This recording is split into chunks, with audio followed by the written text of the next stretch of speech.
stands firmly by what he's done. Perhaps has a wind of what the SDP's position is. Well, we're not asking him to apologize. We're just asking that in the light of the popular state of the Nigerian people, as a Nigerian too, and as a leader of Nigeria, you should think again. That is all. We're not asking for apology. In fact, that is not required. Are there any other views we want to put across? Well, you know, this is a very, it is not always every time that the changeover of government from military to civilian goes as clockwork, as a lot of Obasanjo to Elijah Shagari. It could be difficult in some instances, but maturity is required to deal with it, experience is required, and patriotism is required on both sides. Yes. That will not be lacking by the grace of God on this occasion too. Certainly not on this side. Thank you very much, indeed. Thank you.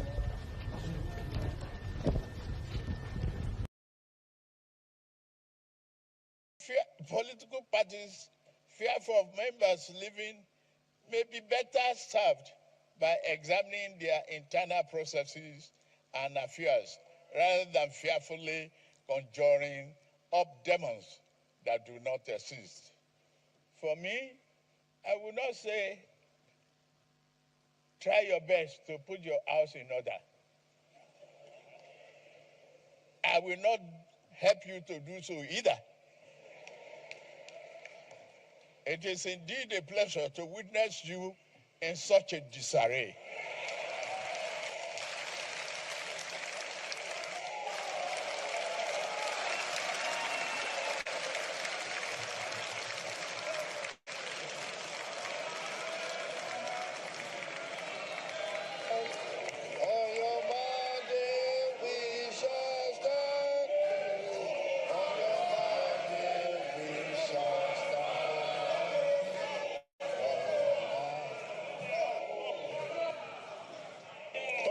Please. Let me respectfully request a moment of silence for MK Abiola and all those who sacrifice for our independence and our struggle for democracy and a better country.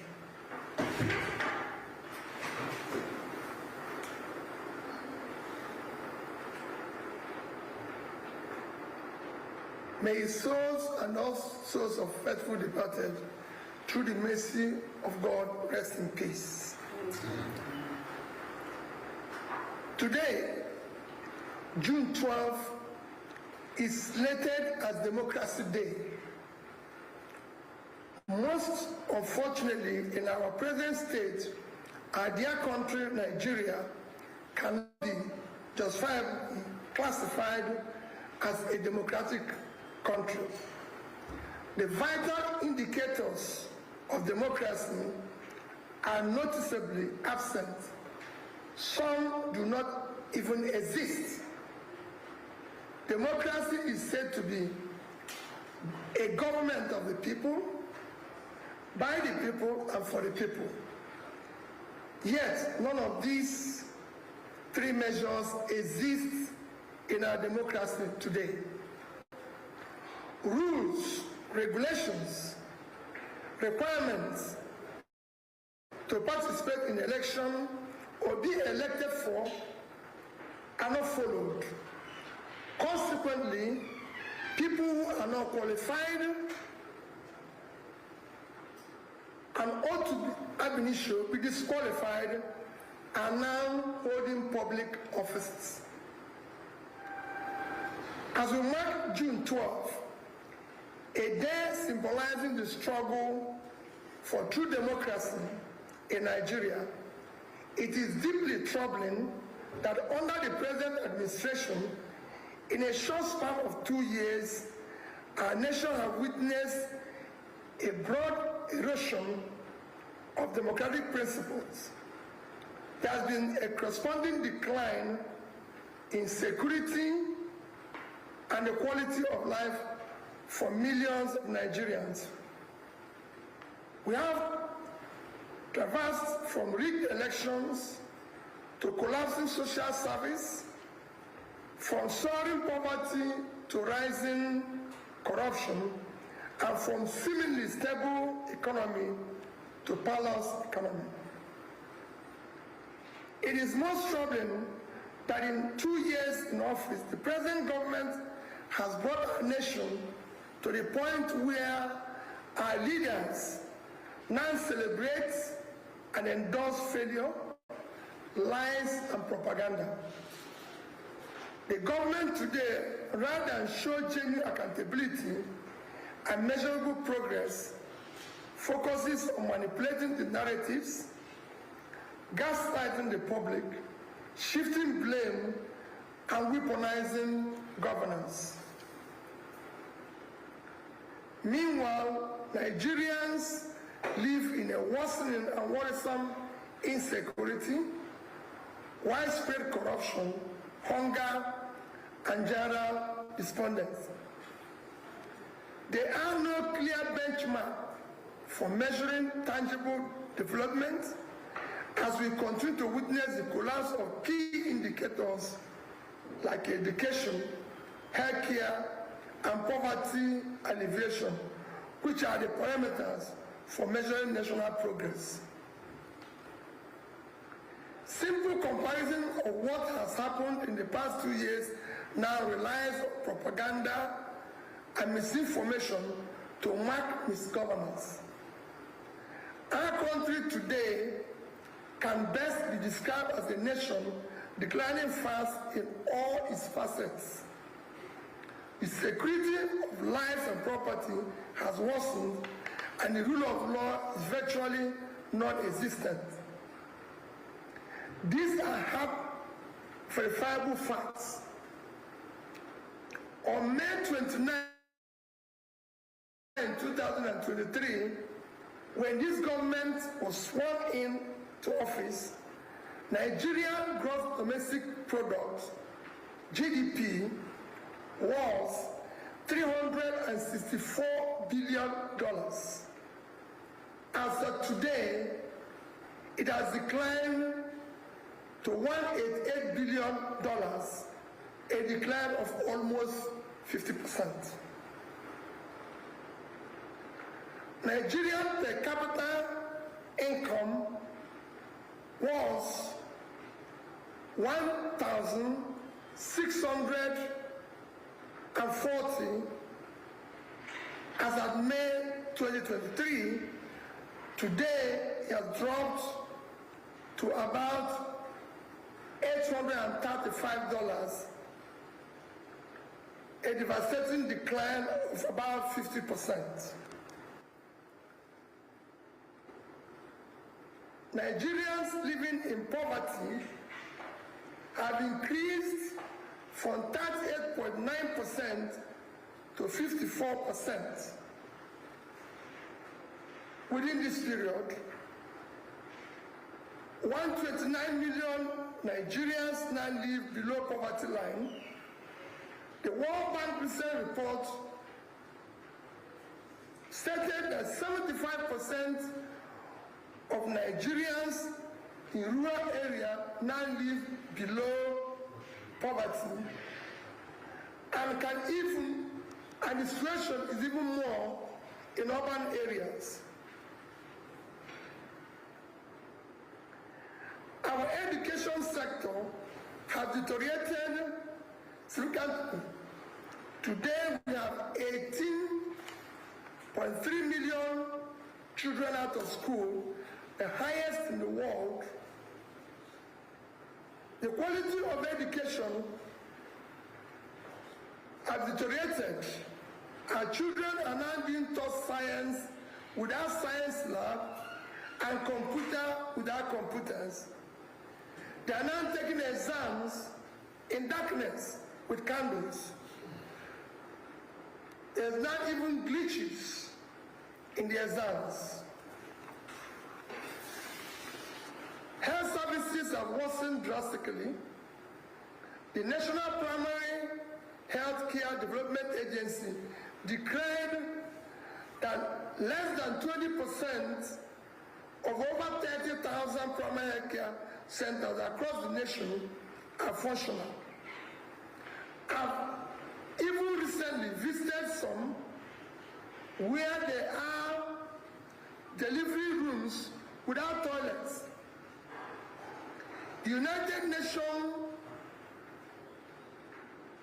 agency recently reported Nigeria as the worst country to give birth, with one death recorded every 7 minutes.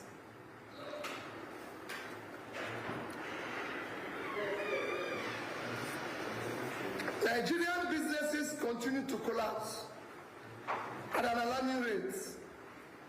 Within these 2 years, approximately 7 million micro, small, and medium enterprises shut down and folded up across the country.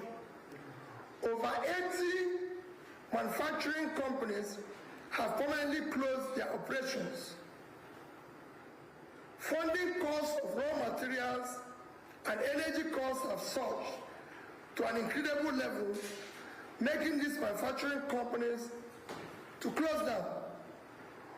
Over 15 major multinational companies, including Glasgow, Snickline, Beecham, Diageo, Procter & Gamble, to name a few, have exited due to harsh operating environments.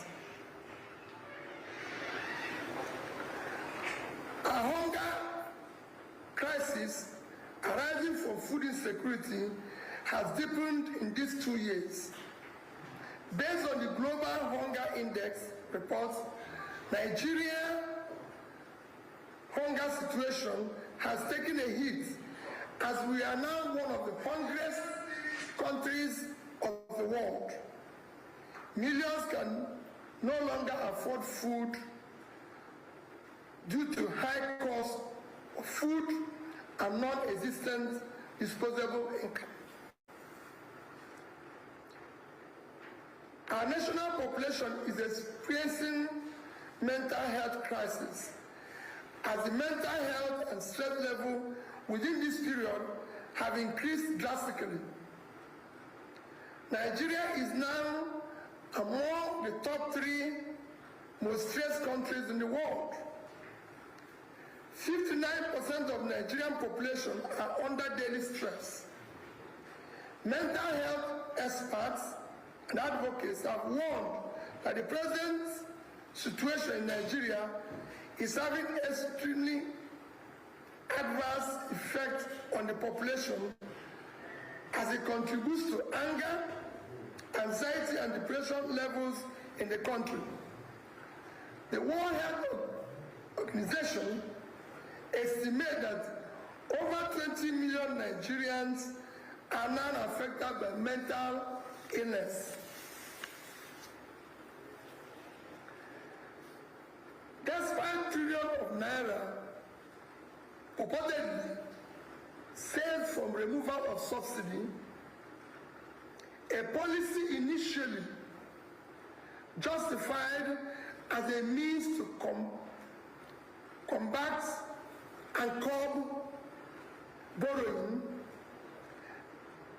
The present government has, within 2 years, borrowed more money than the administration of President Umaru Yar'Adua, President Goodluck Jonathan, and President Muhammadu Buhari combined. Today, Nigerian public debt is estimated close to 188 trillion. Nigerians were informed that the debt and the borrowings was to fund critical areas of development, which are education, health, and pulling people out of poverty.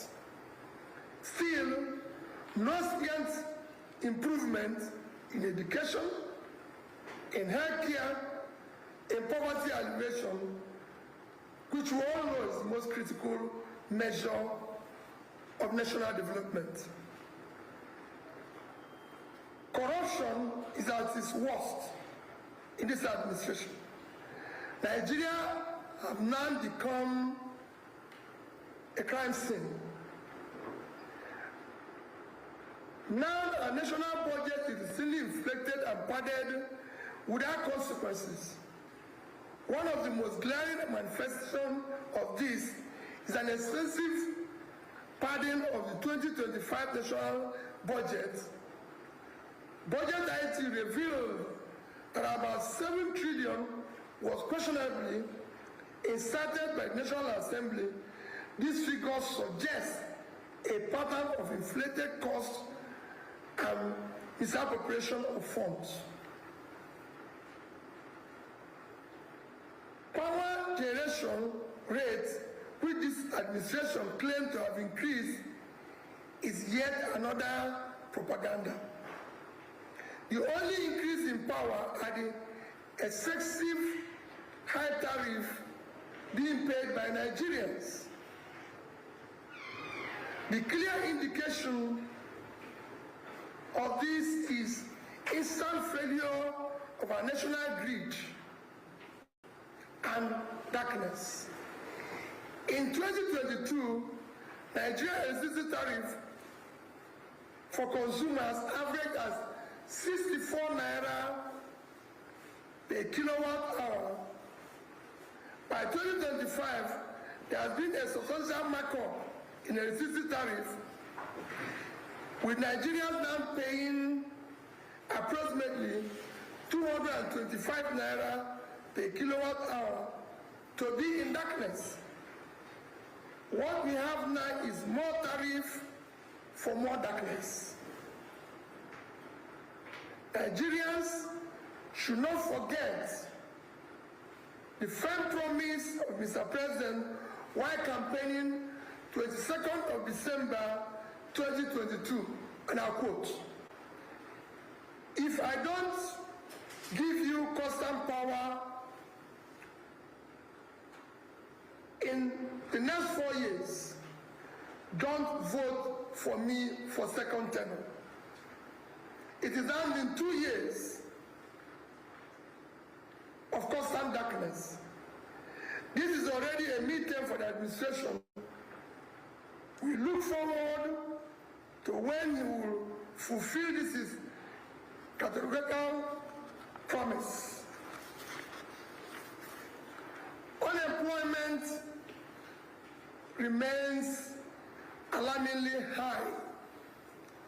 Although government has attempted to manipulate the statistics to suit its narrative, the reality is that unemployment is worsening, especially among the Nigerian youths in their productive age. Majority of Nigerian youths are not in education, in employment or training category 8. Multiple reputable organizations, including International Labour Organization and the United Nations Development Programme, have cautioned against reliance on the nation's data as they are inconsistent with the reality on ground. The ILO has noted that Nigerian youth unemployment and unemployment rates remain dangerously high. There are also on the government reporting on unemployment figures without addressing the underlying challenges, as the revised figures do not reflect the hardship in the labor market, which is over 40%. Finally, I simply appeal to President Tinubu to emulate late President Umaru Yar'Adua, who had, on assumption of office, was honest enough to admit that the process that brought him into office was wrong and not sufficiently credible and thus insist on doing what is right to save our democracy. And similarly, President Goodluck Ebele Jonathan, who saved our nascent democracy by accepting defeat even before the election results were announced. We must end this troubling governance. We must end this troubling governance era that is filled with impunity, state capture, absolute to rule of law and checks and balances required for what about democracy. Accordingly,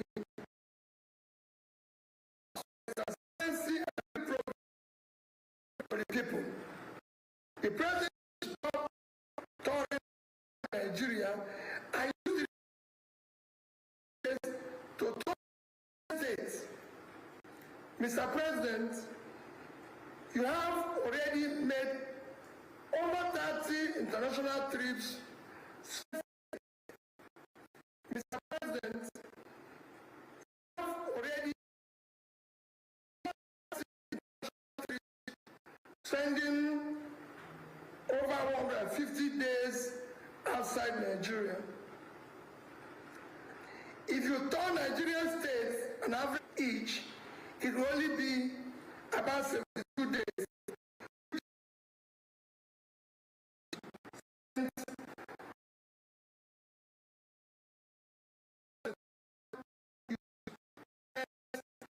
Outside of foreign trips.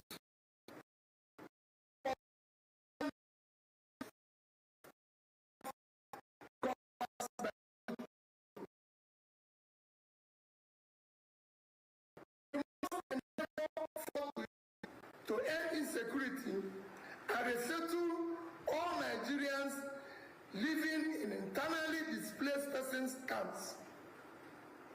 It is unacceptable that millions of our fellow citizens remain in the displaced camps in their own home state and fatherland, while the rest of us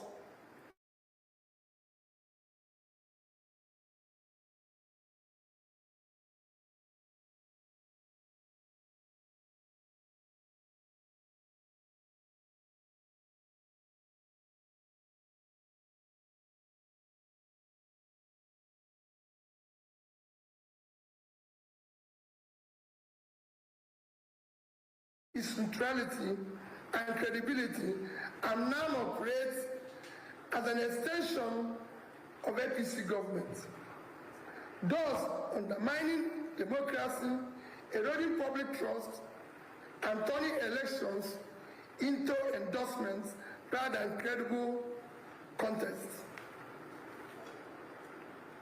Aggressively tackle economic problems by expanding agriculture and manufacturing productivity through measures that will secure our farmers to go back to farms and reduce production costs for manufacturers in order to boost productivity, employment that will in turn contribute to national growth and generate even more revenue for the government.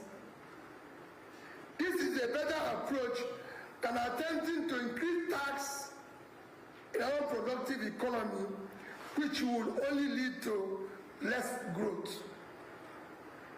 This is time to stop propaganda and lies, and let us make Nigeria the democratic country it ought to be.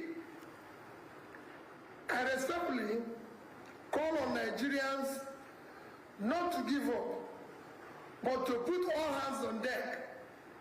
Now is time to demand accountability, genuine leadership, and a government that prioritizes the welfare, security, democracy of its citizens over empty rhetoric and propaganda.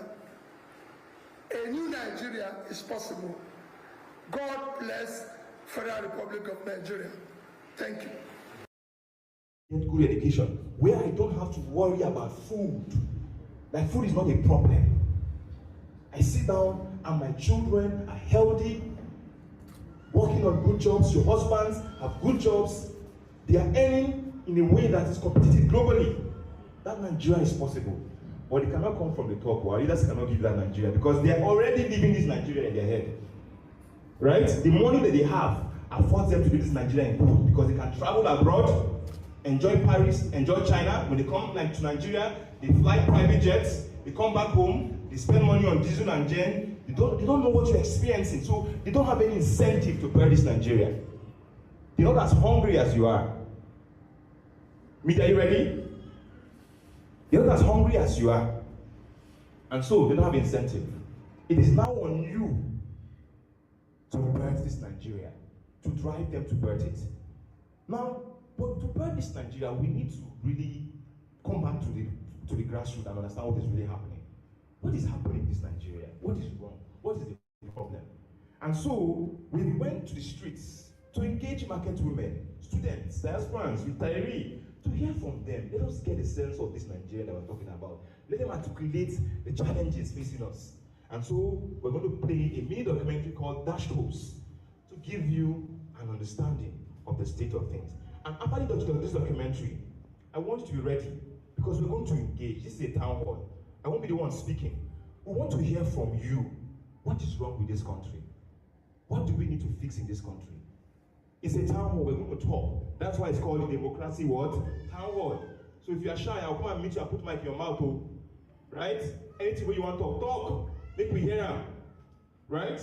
So we'll start with just giving a sense of what is really wrong. Media. And the recruitment process is said to be bastardized by cronyism and inadequate or inappropriate vetting, and the selection without regard to competence or integrity. The Nigerian judiciary needs to be urgently reformed. Globally, the judiciary is said to be the last bastion of hope for the common man. In the Nigerian context, it is really far, far, far from being the bastion of hope for the common man. So we need to urgently find ways and means to reform and reposition the judiciary so it can play effective, non-partisan and impartial role, as well as be speedy in the dispensation of justice, especially with regards to election disputes. It should be made mandatory that all elections disputes are resolved before swearing in of elected executives.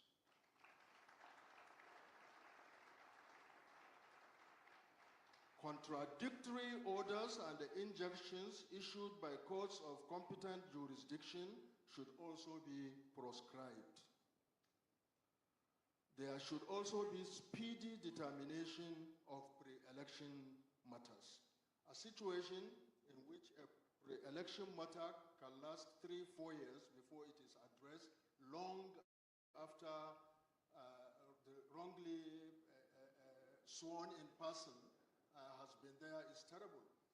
I recall a case when I was at INEC, somebody elected in 2011, and the pre-election dispute lasted until 2014. And by that time, he had been a member of the National Assembly, receiving all the perquisites.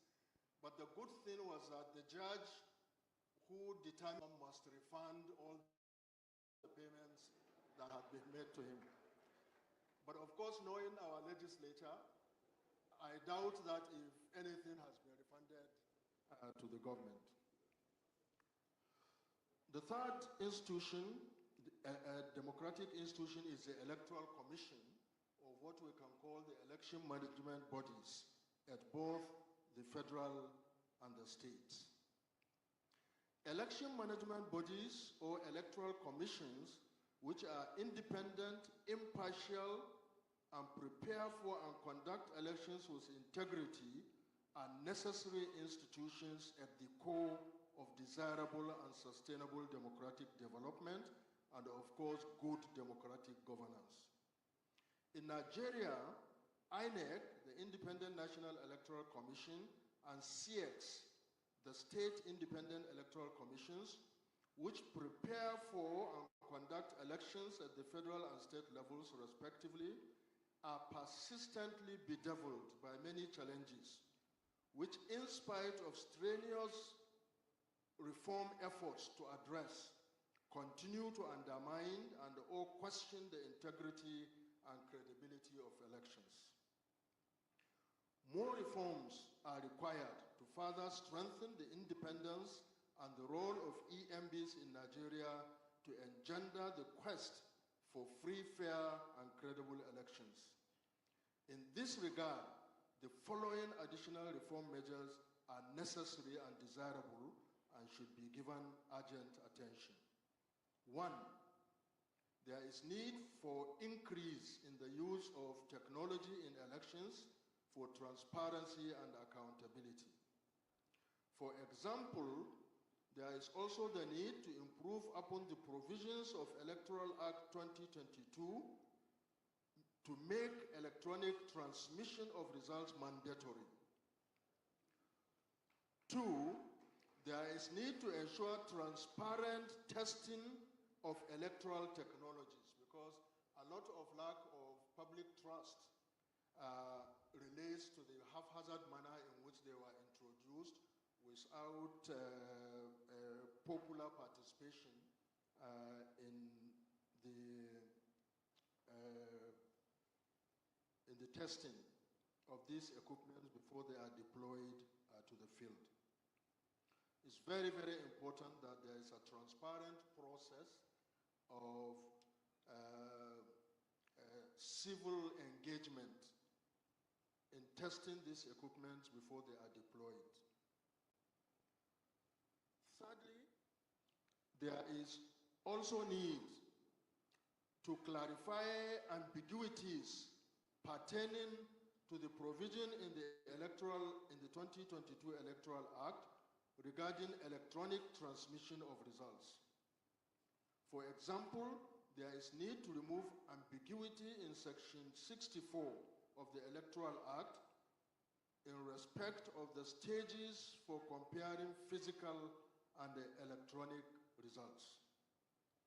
4, there is need to review the appointment process for INEC chairman, national commissioners, and resident electoral commissioners in order to remove or at least minimize executive presidential influence and interference in the electoral process. And certainly doing this will further strengthen the independence of the electoral commissions.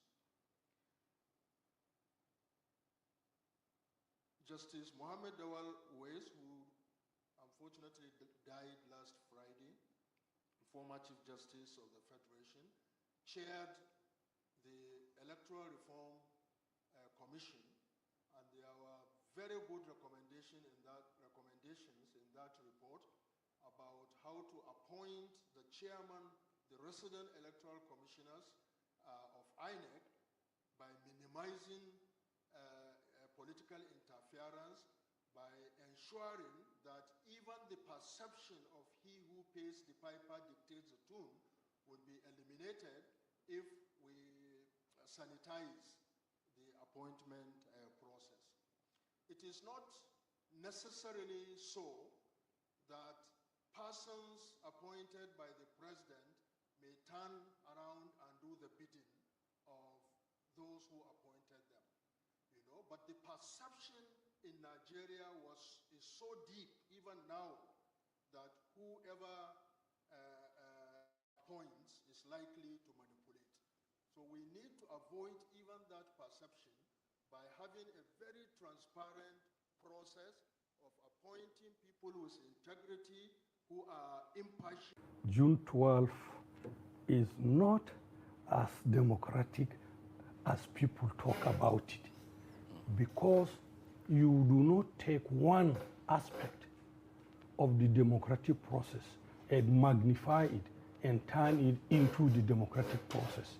Because June 12th, only people concentrated talking about the conduct of the election and looked like to be free and fair. But nobody seemed to be putting into account the process that produced June 12th was very undemocratic.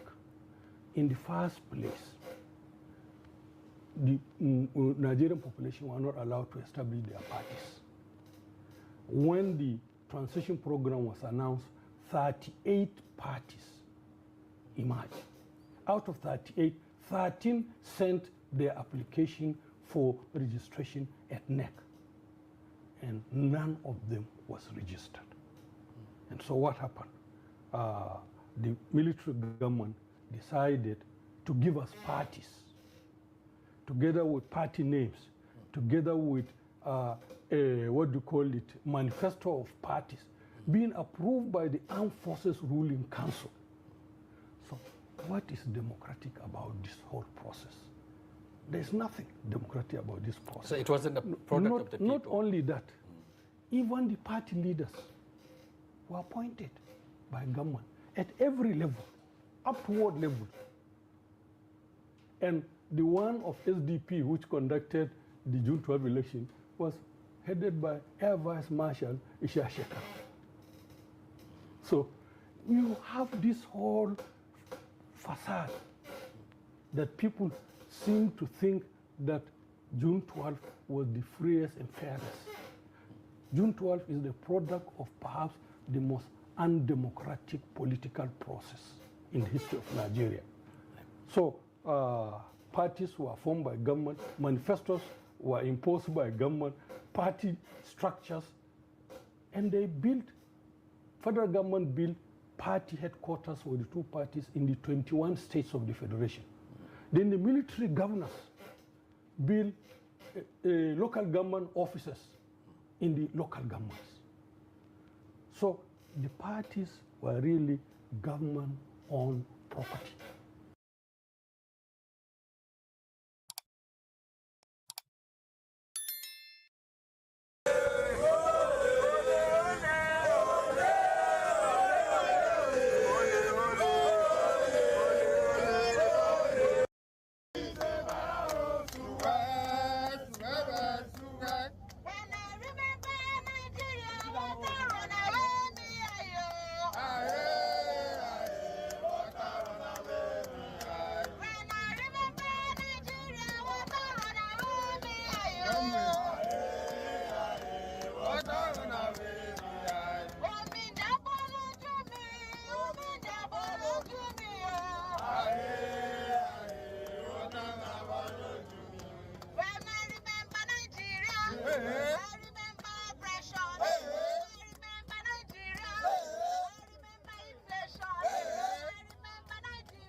Verified, aligned, prophesied, instrument, organized, orchestrated. That is what Tinubu is. He has turned the country to Tinubu and Son. He don't name everything to himself. He dey use our money to take by the country for himself. It is our money, it is not his money. This country is called Nigeria. Tinubu don't turn out to his own. Tinubu and Son. Asiwaju and Son.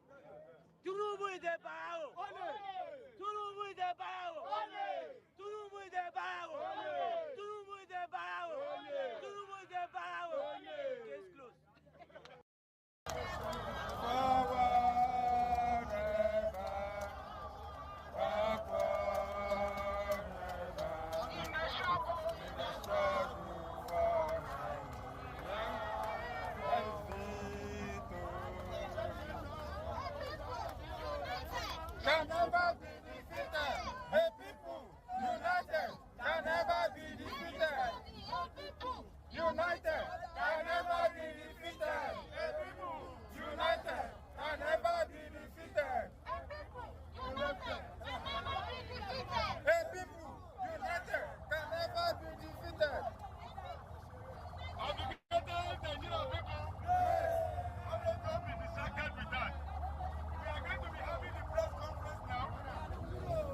Nigerian people. Today, as I enter this grand edifice built from the sweat and toil of our democratic yearning, my heart stirred. It was a blend of accomplishment and resolve. I felt a sense of collective accomplishment when I realized how far we had come as a nation. Since 1999, democracy has risen from the ashes and destitution of military rule to take its original rightful place as the only mode of governance of resilient and beloved people. With every footstep I took through this hallowed hall, up to the moment I now stand before you, I remember that we still have so much and a lot for that to go. To achieve this progress, we sought an elective office to lead this nation forward.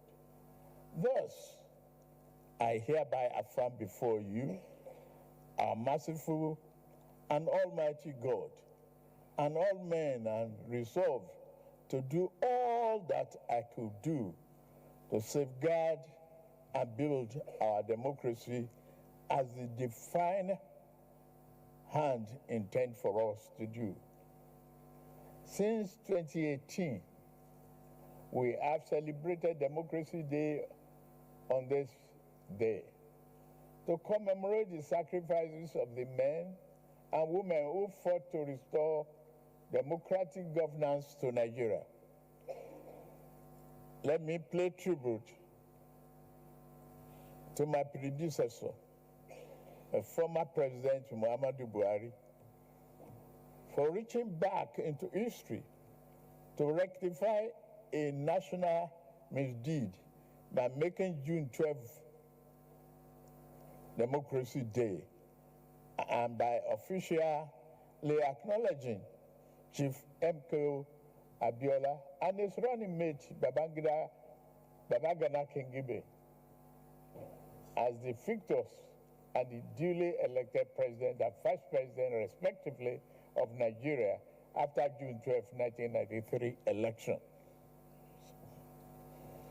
Year by year, election after election, every time we debate instead of battle, we discuss instead of fight, and argue instead of destroy. We preserve the institution of democracy. More importantly, we weave the culture of democracy into very fabric of our nation. We thank God for this. Whilst Chief MKO Abiola is June 12th central figure, we must not forget the long list of those who equally deserve to be called heroes of democracy. We must celebrate the courage of Alhaja Kudirat Abiola and Pa Arfe Rewani, both of whom were murdered by agents of military repression. We also remember the many civil rights activists, journalists, and politicians imprisoned, exiled, tossed aside, tortured, and beaten by the military regime. We remember Chief Anthony Enoro, Commodore Dan Suleiman, Chief Abraham Adesanya, Ayo Adebanjo, Chief Gani Fawayemi, Balarabe Musa, Ganiu Daudu, the journalist Bagoda Kato, and Commodore Ndibusi Kanu. I mention these names not to exclude or degrade the profound contribution of anyone else, but to illustrate through these few heroes the universality of our pursuit of democracy. The struggle was never the province of any one group or section of the country. It was pan-Nigeria in its conception, and it will even be more pan-Nigeria as we strive to perfect it. It is fitting that I come to this chamber, to you. You are the authors of the People's Law, and I must be their faithful implementer. While we may not always agree, we must forge a way to work together, because this is what democracy demands of us. I pledge myself to this cooperation and ask that you do the same for the good people of our country.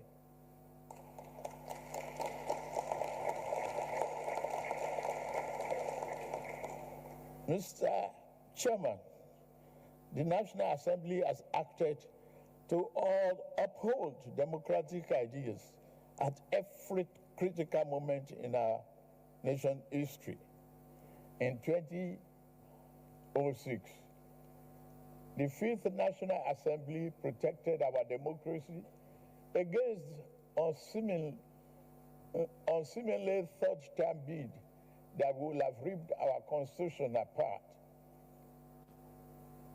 In 2010, the National Assembly, through the doctrine of necessity, opened the door for then Vice President Goodluck Jonathan to become the acting president following the illness of his predecessor. Even under the military, the National Assembly tried to protect our democracy. After General Abacha took over power on November 17, 1993, and dissolved the National Assembly, some of us, led by Senator Ame Ebute, the Senate President of the Third Republic, defied the General and his goons, and we reconvened Old Parliament Building in Lagos and declare that regime illegal.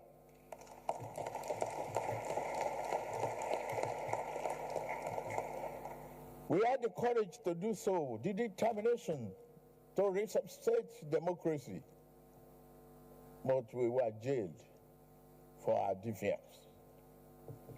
On behalf of a grateful nation, I commend your invaluable role in lawmaking, oversight, and constituency representation. At this point, I plead for your indulgence so that I may put a terrible rumor to bed. To those who ring the alarm that the APC is intent on a one-party state, I offer you a most personal promise. While your alarm may be as a result of their panic, it rings an error. At no time in the past, nor any instance in the present, and at no future junction, shall I view the notion of one-party state as good for Nigeria.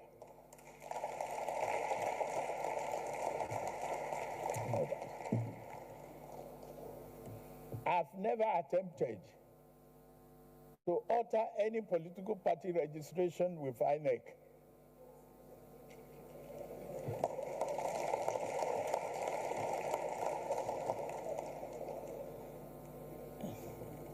Equally, my dear friends and colleagues, we cannot blame anybody seeking to bail out of a sinking ship, even without a life jacket.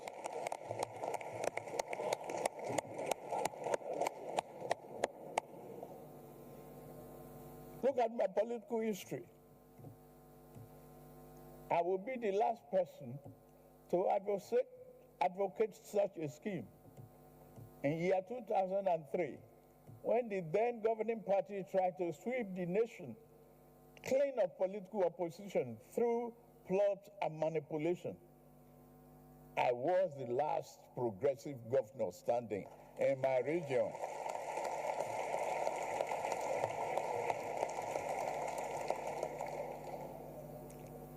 In their numbers, they boasted. In all their numbers and the false grandeur, they boasted of ruling, not only governing Nigeria, for the next half century or more. Where are they now?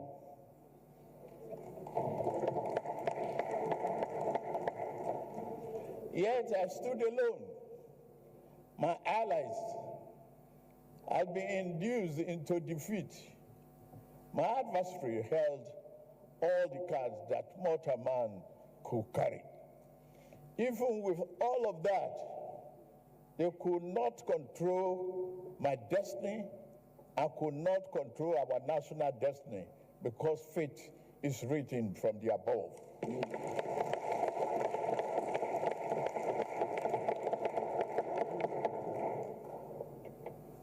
A greater power did not want Nigeria to become one-party state back then. Nigeria will not become such a state now.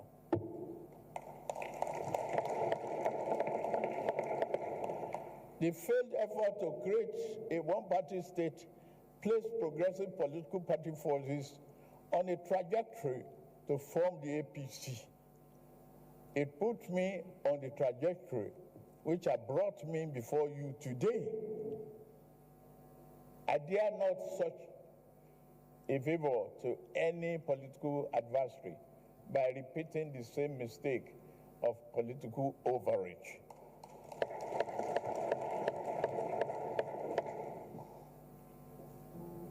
A one-party state is not in the oven, nor should it ever be.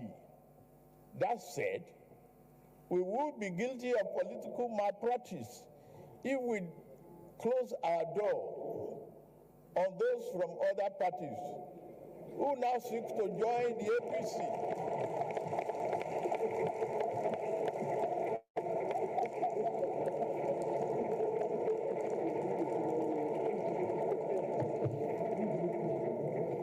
I sincerely welcome our party's newest members from Delta and Akwa Ibom states, led by Governor Sheriff Oboweri and Pastor Moeno and other national members of this respected National Assembly. You are all welcome to the progressive fold. Nobody should close the door. Political parties fearful of members leaving may be better served by examining their internal processes and affairs rather than fearfully conjuring up demons that do not exist.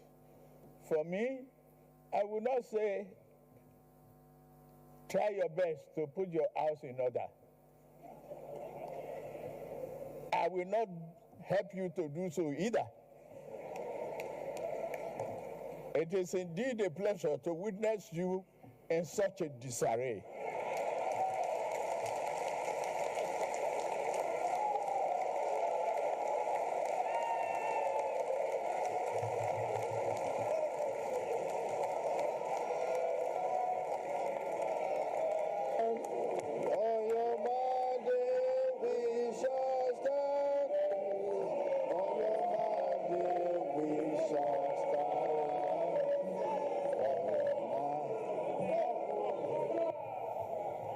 Order, please.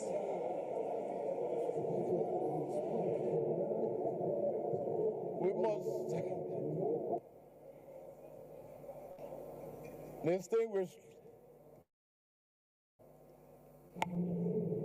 honorable members of this House.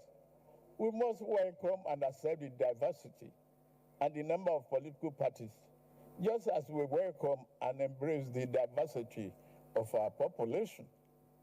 Our efforts must never be to eliminate political competition, but to make that competition salutary to the national well-being of working across the aisle, political aisles, whenever it is possible.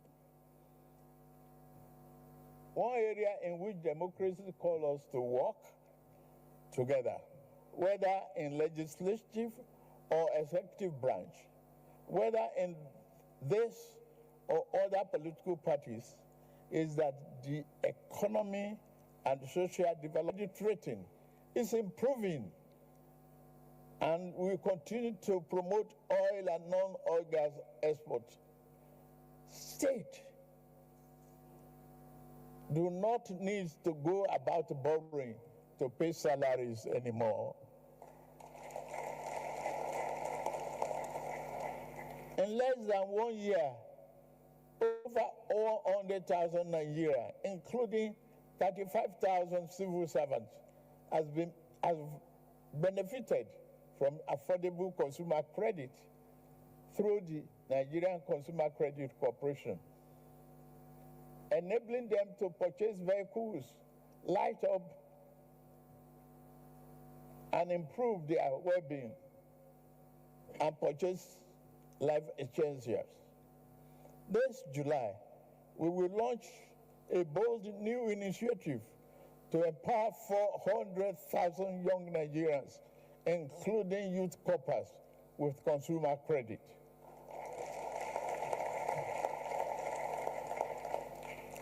We are committed to giving more opportunities to young people through job creation and skill development. Through such programs as Nigeria Education Fund, NEL Fund, we are investing in education and in the greater future of our country, vocational training, apprenticeship, and entrepreneurship to ensure that our youth are job ready and future ready.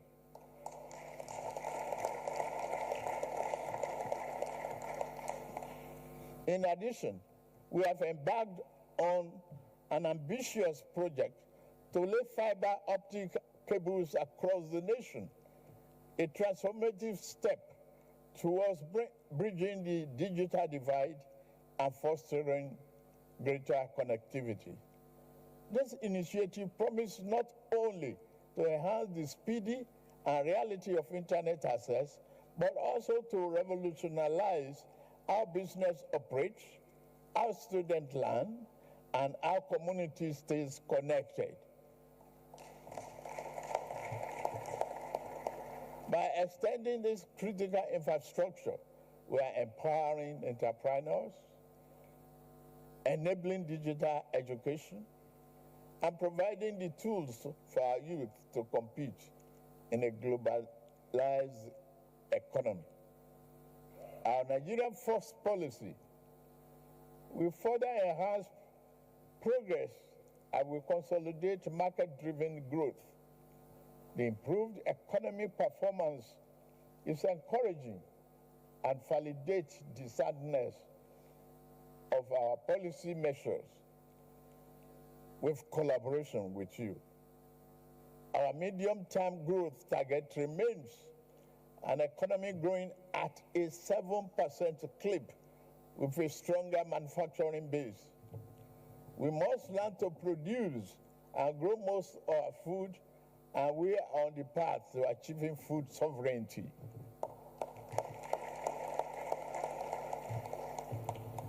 These and other reforms have placed the economy on a more rational footing, where critical decisions regarding the large-scale investment can now be made. We are making agriculture more sexy by providing tractors, and I ask you, the legislature, to join me as we enter the second half of our term to put forth innovative legislation that further encourages industrial development and job creation in our urban centers, while also drafting laws that improve food security and production. To further underpin our economic vision, we introduced a competitive tax reform package, a vital component of our economic re-engineering. I am deeply grateful to both chambers of this House for your thorough consideration and deliberation of these bills. and I look forward to signing them into law soon.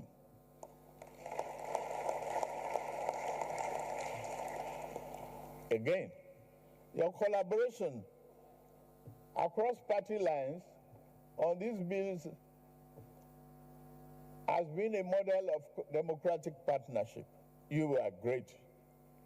As elected leaders, we must continue to do more to make real the dream of Nigerian political and economic democracy.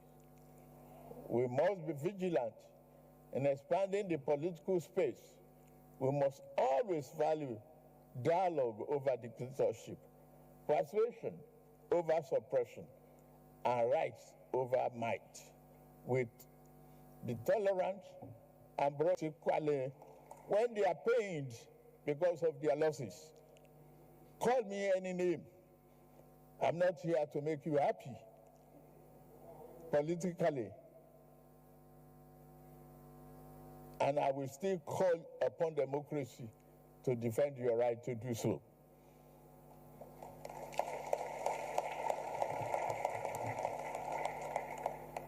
Mr. Senate President, Mr. Speaker, distinguished senators and honorable members, our nation is not perfect, but it is strong. Our democracy is not invincible, but it is alive.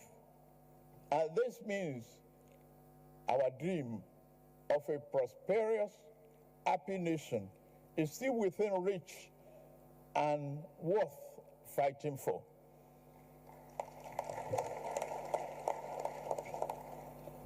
Mr. Chairman, Nigeria is at an inflection point, undergoing structural and fundamental change towards a secure future.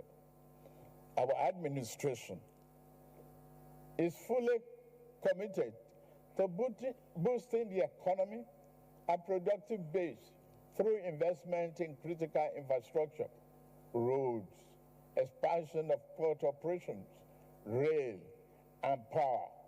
We are creating a new environment in which industry and manufacturing can thrive. Our tax and fiscal policy reform will streamline taxes, administration, and eliminate burdensome or multiple taxes, enabling our industrialists and entrepreneurs to operate in a more conducive environment. Governors must work and deliver value to the people. As part of our tax reform, we have provided small businesses with an exemption of tax, established the Office of Tax Ombudsman, and ensure transparency and protect taxpayers' rights. Digital tools now help us track performance and reduce waste.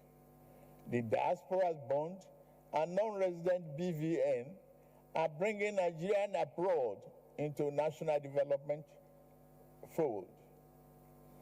In line with my promise during the New Year address to the nation, I recently appointed the board of directors of the newly established National Credit Guarantee Company. The company backed with 100 billion naira in an initial capital.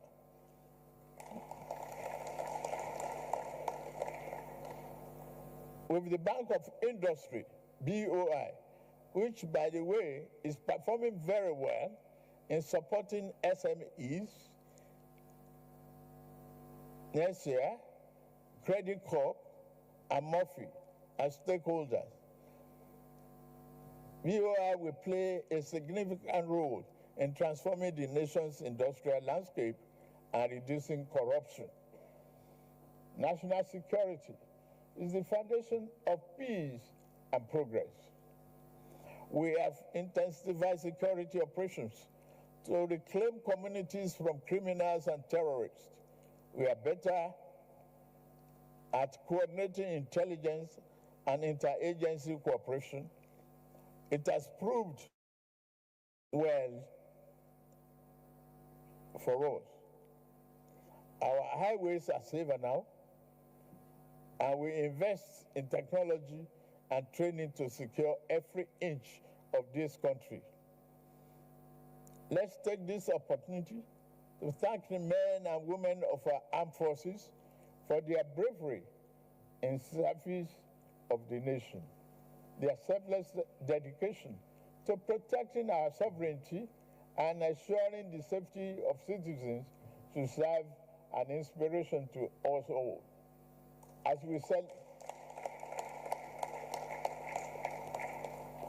we celebrate the progress of our democracy, we must not forget the pivotal role they play in safeguarding our freedom. For their courage and commitment, they deserve not only our gratitude, but also our continued support, prayers, and recognition.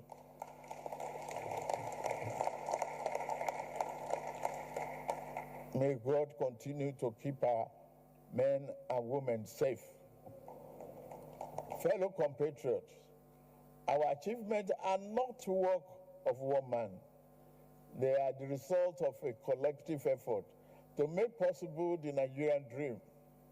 Yet the journey is not over. We must work even harder to translate broad macroeconomic gains into tangible improvement in the lives of ordinary Nigerians.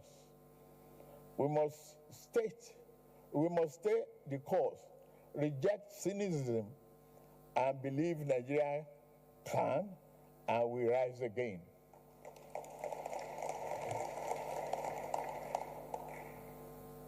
As we mark a 26th year of unbroken democracy, it is right to honor those who have made sacrifices in the past, braving all odds and the guns to ensure we have a regime of democracy in our country. In this light, I announce the conferment of posthumous honors of CAFR on Kudirat Abiola.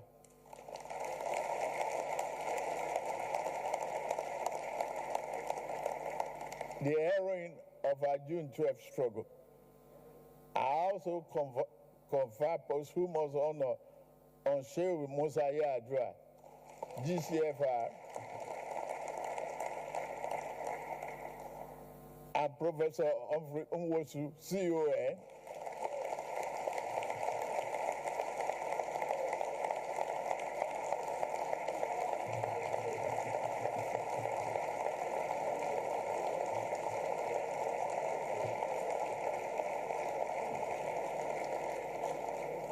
Rear Admiral Kanu, CON,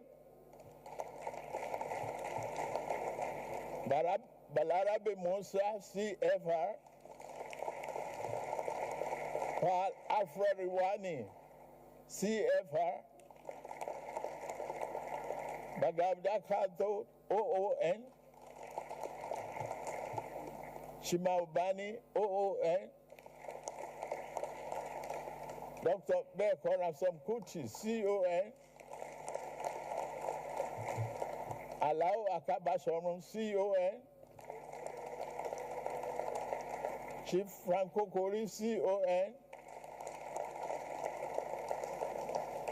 Ima Ezeazu, Bamin, COON, Bamindele Aturu, OON, Frederick Fashim, CON, Professor Festus Iyayi, CON, Dr. John Yimasen, OON, Alaja Sawaba Gambo, CON, Dr. Edwin Madunagu, CON, Dr. Alex Ibru, CON, Shibola Ige, CFR, Ruben Fasoranti, CFR, Senator Ayofasomi, CON, Senator Polycarp Nwite, CON, and Dr. Nuruddin Oluwokoko, CON. I also the honor to confer on Professor Wole Soyinka, GCON,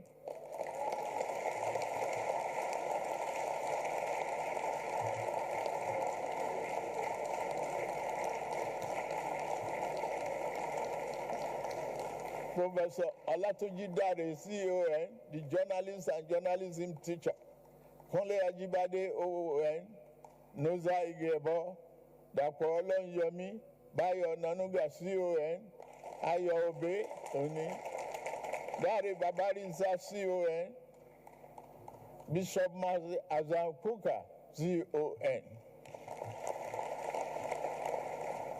Senator Sonny Shehu Sani, CON, Governor Basoni, CON, Barrister Femi Falana, SAN, CON,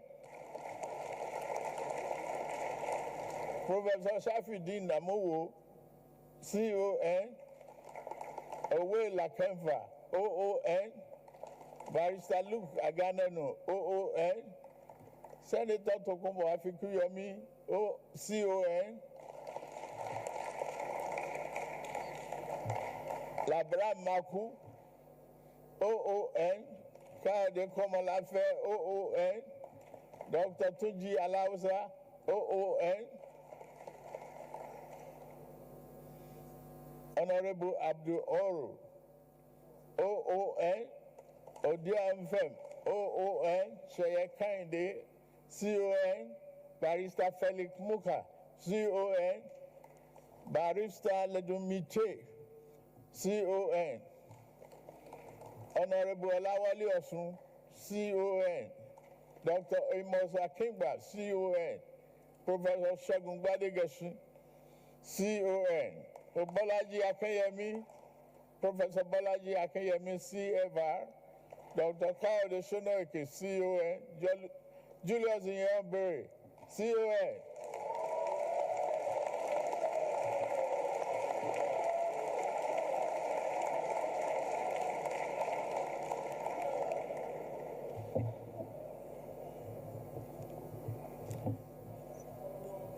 Lieutenant General Ikpola Arani Akinriyade, retired, GCON. Professor Bayo Williams, CON. Senator Abu Ibrahim, CFR. Senator Ame Bute, CFR. Additionally, I confer the national honor of CON on Uncle Sam Amuka Pemo, a legendary journalist and a publisher who remained true to his lifetime calling as he marks his 90th birthday tomorrow, June 13th. Furthermore, I also confer posthumous national honor on Ken Saro-Wiwa, CON.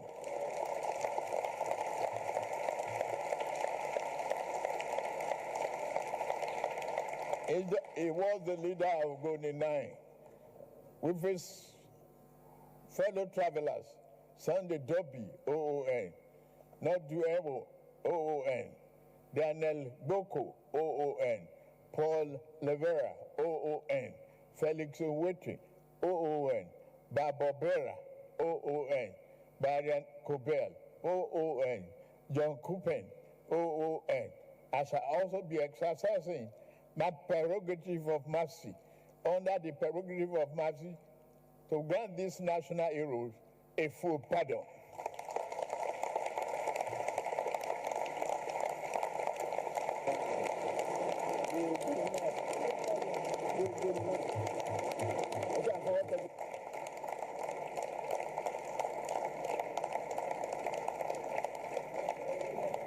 Together with other names that shall be announced later in the conjunction with the National Council of State. Finally, it is my great privilege to now decorate the presiding officers of this National Assembly with the national honor earlier announced.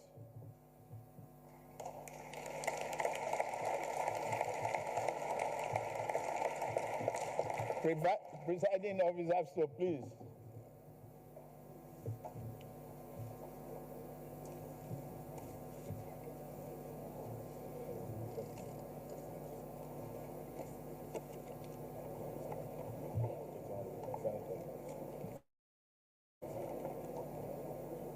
Senate President. Senate President.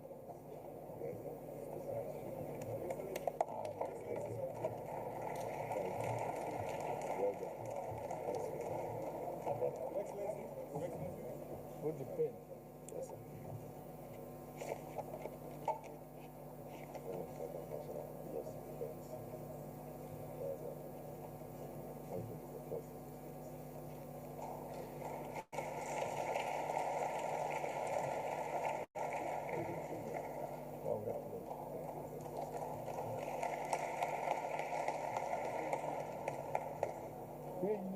That you do like that.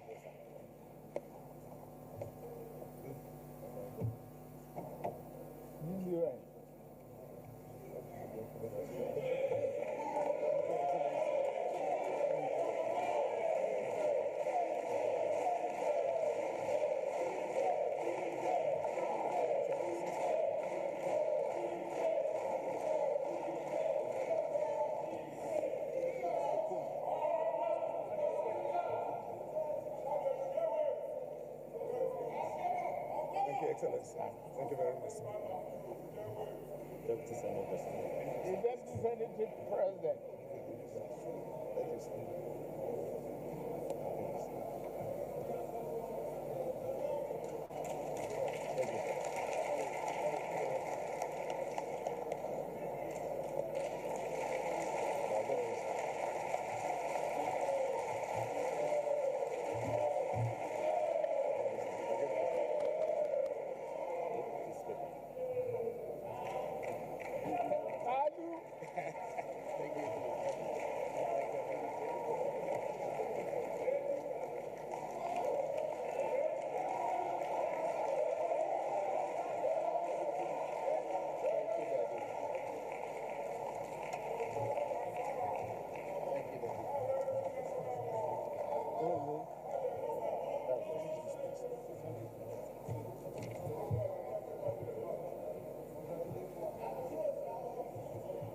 Well, that of Prof will come later. In conclusion, let us rededicate ourselves to the ideal of June 12th. Freedom, transparency, and accountable government. Social justice, active citizen participation, and a just society where no one is oppressed. We must strive harder to hand over